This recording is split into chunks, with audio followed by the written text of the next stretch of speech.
Good morning, no troublers. In our third installment of harmonic, technical, and/or rhythmic exercises, we're going to continue on with some major scale exercises. Again, these are all a means to an end. Just a way of better internalizing tonality, getting to know your fretboard, getting to understand the intervallic relationships of any scale up and down your fretboard. As per usual, we will be operating in C major to keep it easy, but then, as always, move it around the fretboard, play in different keys. Once you can do it in C major, no problem. Do it in A flat major. Do it, and then once you've got your major scale, then it's good to move on to melodic minor, harmonic minor. It's good to get to know them all. It just gives you a more complete understanding of the fretboard. But I've said that all before, so let us just dive straight in. I'm going to give you guys, well, kind of 8 exercises. It's really 2 exercises, both seen through to completion. The first one is a fairly straightforward exercise. I think I got this off of in my mind I attribute it to Matt Garrison. I think maybe in an interview or something he mentioned this, and it was kind of like, oh, and I found it to be kind of cool and kind of useful. So, just as last time we were playing scales diatonically, modes, up and down the fretboard, and arpeggios, now we're going to kind of do a similar thing, but I call this a double stop exercise. So what we're going to do is we're going to play 2 notes, up and down the scale. First we're going to play seconds, so C and D, D and E, E and F. That's stretchy, might not be doable for all of you. Then thirds, fourths, fifths, sixths, and sevenths. So this really helps you to recognize diatonically, modally, however you want to think about it, up and down the fretboard. Just catching all of the appropriate intervals from no matter where you are within the scale, no matter what interval you want to play. If you're on the 3rd note of the scale, the 3rd, and you want to play a 6, you will now know that it is a minor 6th, and there it is. Because you've run this exercise and internalized it. Not just run it once or twice, but seemingly countless and endless.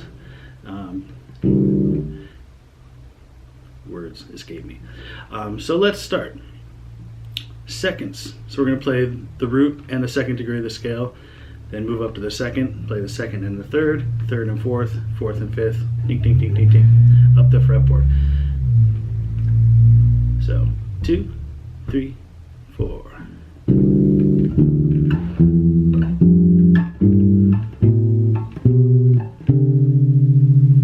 I'll go down.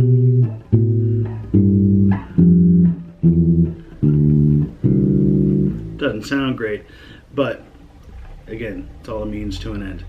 Thirds.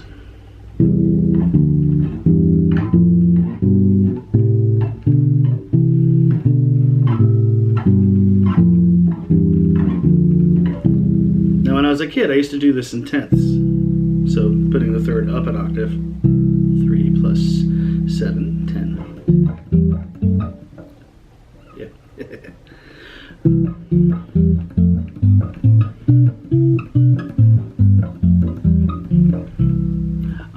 And so this understanding of the thirds, it really helped me. That was the beginning of my internalization of any given major key up and down the fretboard. Was in my mind thinking major-ish or minor-ish. Thinking major, minor, minor, major, major, minor, minor, major. Of course, there's more to it than just major or minor, but that was kind of the beginning of my internalization of said tonality. So now, fourths. Starting on C again. I'm just going to bar with 1 finger. You can play 2 fingers if you want. I'll play 2 fingers. So these are not all going to be perfect fourths. Most will, but there will be a tritone in there, a sharp 4. Perfect, perfect,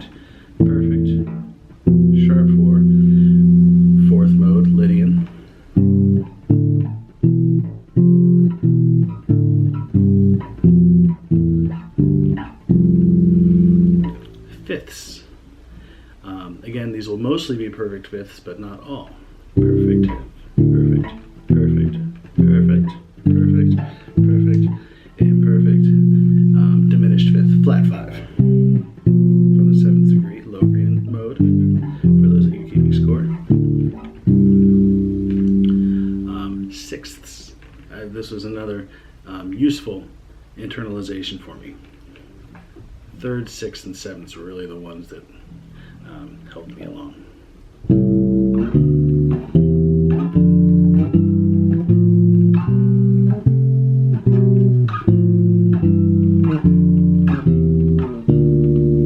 Oops, sorry. I started thinking about the next thing I was going to talk about and screwed up there. So major 6, major, minor, major, major, minor, minor.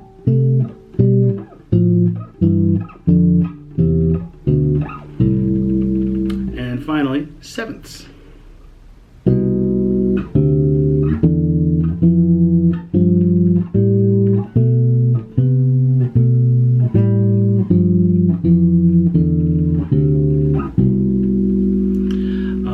So again, intervallic recognition as relating to the key, whatever key you're in. Get it down in C major, work through them one at a time, get so you can do them one after the other in time, and then start changing your tonal center. Move to F, move to G, move to A flat. Do the entire exercise through the cycle of fourths 12 times, and you'll have it down. And then after that, start exploring other modes. We can do the same thing with melodic minor. Essentially, melodic minor is, there's a number of ways to think about it. It's basically a major scale with a flat 3, starting from the 1, the root. And then each of the modes are kind of variations on the major modes with one little difference here or there. So quickly, I'll just do a melodic minor, say in thirds.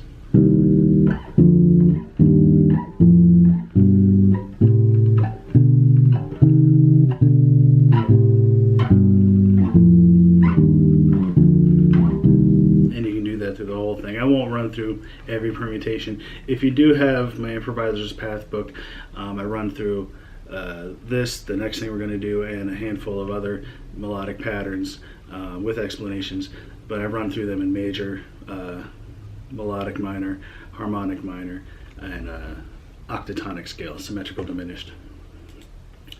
So now there's another exercise I thought I would play for you guys. I found this one extra helpful as well. And again, apply this to every scale. You can apply this to every single mode of every single scale.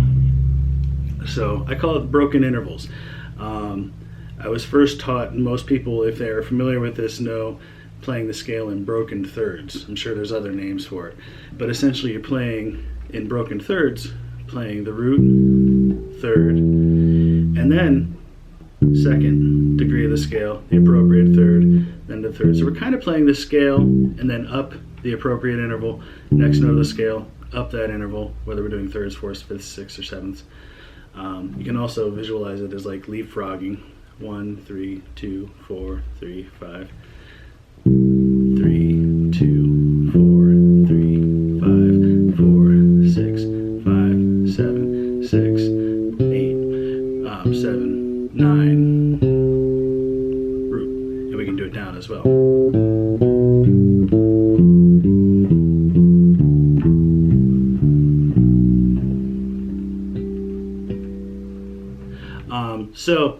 At a certain point I realized, well, there's 7 degrees of the scale.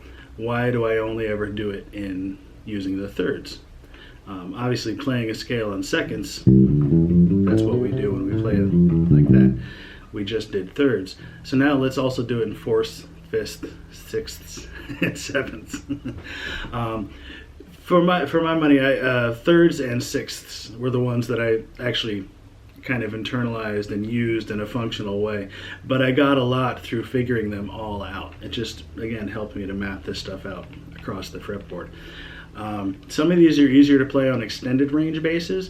On a 4-string bass, we might have to do a little traveling up and down the neck. So to give us as much range as possible, I'm going to start on the C on my E string. 3, 5, 7, 8th fret. I never thought of things that way. 8th fret E string, C natural. So we just did thirds, now we'll do fourths. Again, most will be natural fourths, but there will be some augmented or sharp fourths in there. 1, 4, 2, 5, 3, 6, 4, 7, sharp 4.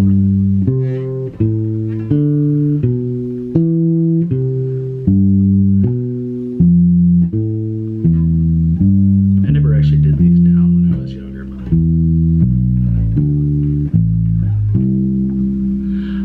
but it's good, so I'm going to do it both ways, assuming I can. Let's see if I mess this up. Scale in broken fifths. So each note of the scale with the appropriate diatonic fifth above it. And some of you might have a tendency to just want to climb the fretboard. That's fine. Do it that way as well. But once you can do it that way, then try and do it in position. Often we gravitate towards the easiest method and forget to try it other ways because maybe it's a little more confusing and frustrating. But that one position thing really will help you. So fifths.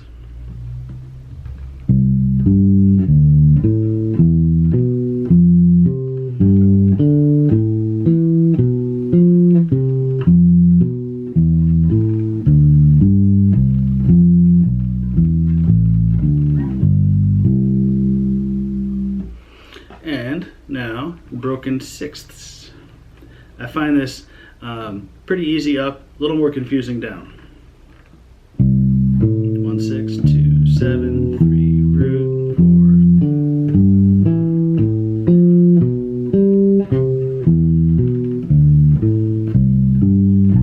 Now we're gonna have to, I can't talk and do it at the same time. Now we're gonna have to start scaling down.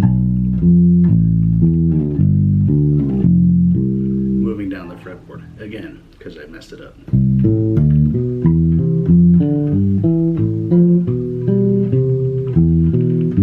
Yeah.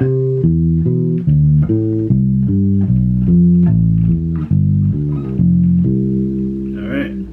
I need to get back in the shed and work on some of these melodic patterns. C major scale in broken sevenths. Again, this is great to do like we did it a second ago,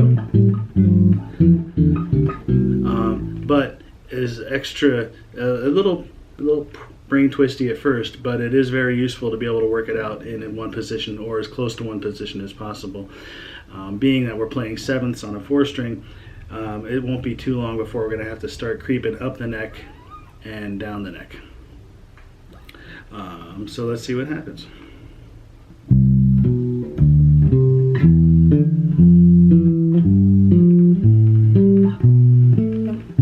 Now,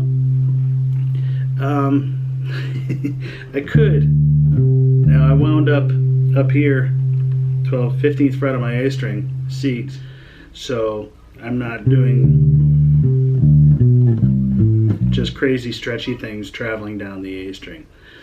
So instead, I propose that we bump it up an octave and try and play descending from our high C.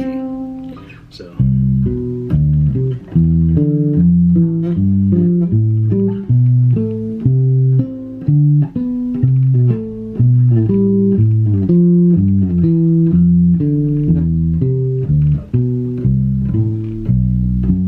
I guess I could keep going, yeah.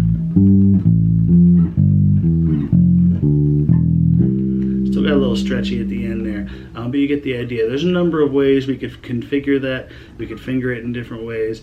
We can change octaves to help us stay more in one position.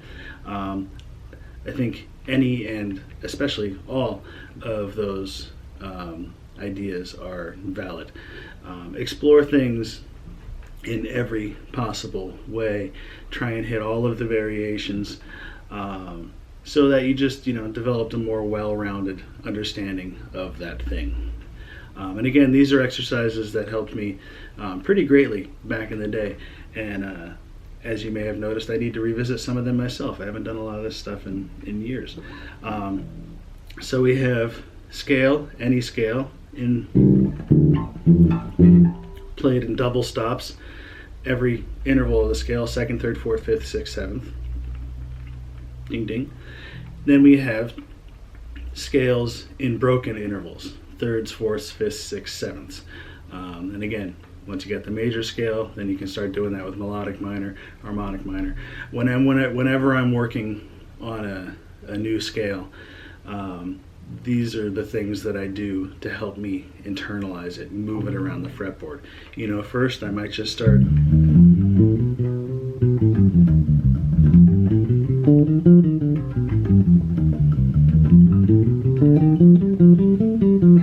You know, playing the scale essentially as a scale, just up and down, and then maybe expanding it by a few notes on either side. That's the beginning of my mapping out process. But once I start to feel like I kind of have a handle on it, that was C melodic minor, by the way, then I'll start to do these types of things and more. I just wanted to cover a couple of these for you today. Maybe we'll get into some more of this over the coming weeks. So I hope that was helpful. I appreciate my little flubs. I apologize for my little flubs here and there, but such is the shed. It's a place for making mistakes. If you're not making mistakes in the shed, you're not really practicing. You're just wiggling your fingers. I've talked before about finding that sweet spot between the challenge and the ability to play well and cleanly, and you should always strive for that. So find the sweet spot. See you guys soon.